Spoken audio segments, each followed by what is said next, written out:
yesterday, Steve Harris was here, which was absolutely wonderful. So Steve was wonderful. I knew, there are times when I do interviews, many times actually, where I know as the question leaves my mouth that whatever that answer is going to be the one that people grab onto and that makes headlines. And I don't say, that's not like I'm looking for that, and it's not like I'm searching for something or going out of bounds in any way. It's just I know what people really want to know and what's out there and what people want addressed. And whatever point in an interview I plan to put it out there, the minute I do, I can immediately feel the global worldwide internet starting to buzz about that moment. And it literally took seconds after I asked Steve Harris about Rob Halford and members of Judas Priest openly talking about wanting to tour with Iron Maiden, that I knew that would be the thing that people were going to grab onto. Now, of course, Steve was in predominantly to talk about his new band and record, British Lion, which the bulk of the time was about that, but wouldn't be doing my job if we didn't talk about other things. And, I find that interesting that out there that Halford and Ian Hill and a few of these guys are out there kind of saying that it would be nice to do shows once again with Iron Maiden. So asking Steve about that and Steve saying, yeah, I don't see why not, was enough for him just making some addressing of it to make news. But here's the reality, folks. Here's the reality. Do I envision that happening? I don't. Would I like to see it? Sure. As I said to Steve the other day or yesterday, the very first time I saw both Judas Priest and Iron Maiden, they were playing together. Convention Hall, Asbury Park, New Jersey, 1981. My dad took me to the show, waited outside. Priest headlined on Point of Entry. Maiden opened on the Killers tour with, of course, Di'Anno still in the band. So Priest and Maiden share some early history. But if you read K.K. Downing's book, it's not always been great history, because back in those days, Priest felt, at least from KK's perspective, that Maiden were somewhat disrespectful to them as an opening act, that Maiden didn't really respect Priest all that much as a headliner and didn't like some of their antics and didn't like their sort of take no prisoners approach at that time. And over the years, I guess some of that has maybe dissipated, but I can tell you it still sits out there a little bit with certain members of both camps. So, yeah, sure, everybody's a lot older now, and maybe that's chilled out. Okay, but that's one thing. But here's the other thing, as I've said repeatedly, that I think would potentially be an obstacle in a tour like that happening.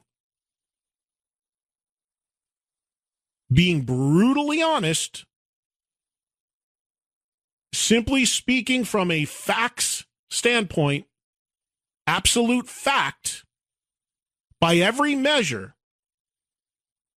Iron Maiden is a much bigger band than Judas Priest around the world. Just a fact. Not a question of who you like more, not a question of anything like that. It is just an absolute fact.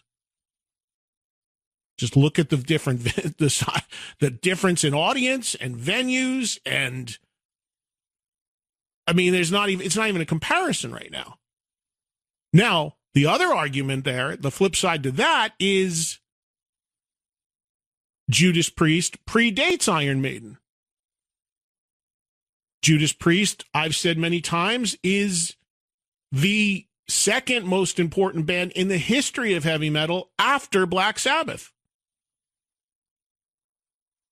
So you've got, on one side of the ledger, the seniority thing, the influence of Priest, the history of Priest, what have you. But then on the other side of the ledger, you've got a band maybe twice as big, if not more, in certain parts of the world in terms of attendance by every measure. And what I'm getting at is, do you really think that Judas Priest would be willing to open for Iron Maiden? And folks, don't think for a minute that ego and posturing does not come into this. It is a huge issue with package tours that go out. There is so much discussion about what it looks like on the ad mat, whose logo is a little bit bigger, the placement of the logo. All of that stuff is heavily negotiated out because it shows, the standing, if you will. I can tell you of absolute times where I have listed things on my website and gotten a call from an agent or a manager to ask to change the font by a hair on one band, or the order I listed something when I was randomly running down bands because the one band feels they should be up one more notch in the sentence. Don't think that stuff doesn't go on. It is a major issue when putting together tours and records. So do you think in anyone's universe Iron Maiden's going on before Judas Priest? Not in 1,000 years. Would Judas Priest open for Iron Maiden? I don't see them wanting to do that just because of what I said about the seniority and the history. But then the counter to that is if Priest continues and doesn't bring KK back and continues in their current configuration, you're getting a band that unfortunately, because of Glenn's condition, is a band that comes down to two members from their history being in it. Even more of a case for Maiden to say there's no way we even do a co-headline here.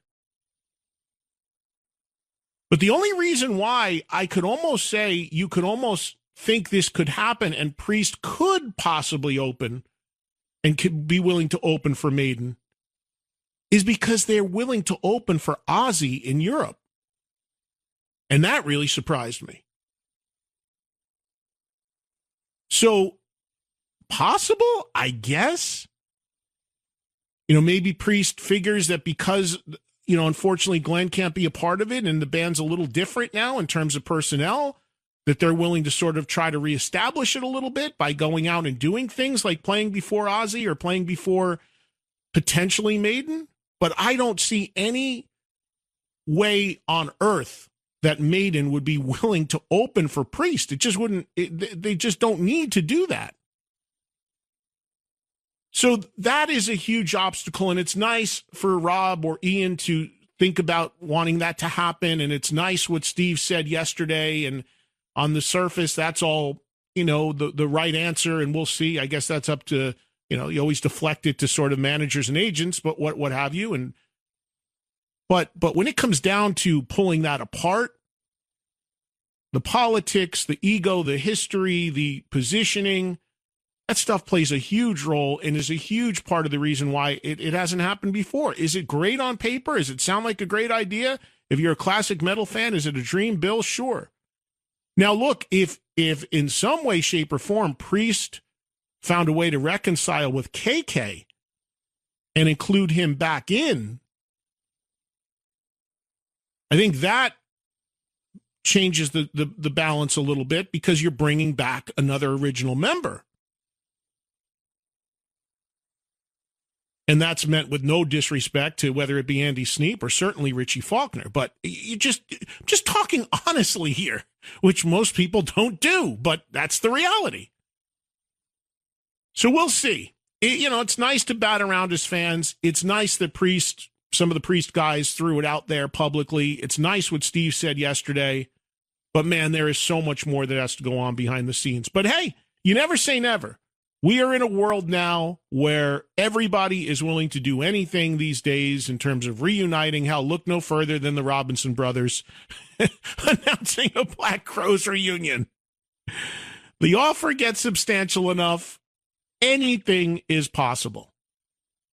But the big difference is Maiden their offers are through the roof to begin with. They don't even do U.S. festivals. You ever notice that? Iron Maiden has never appeared on any of these massive amount of U.S. rock festivals we now have. I asked their manager why this year. He said, hey, we don't need to.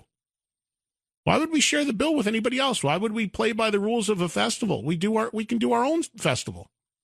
We can go to L.A. and sell out 30,000 people in a stadium with a couple opening acts.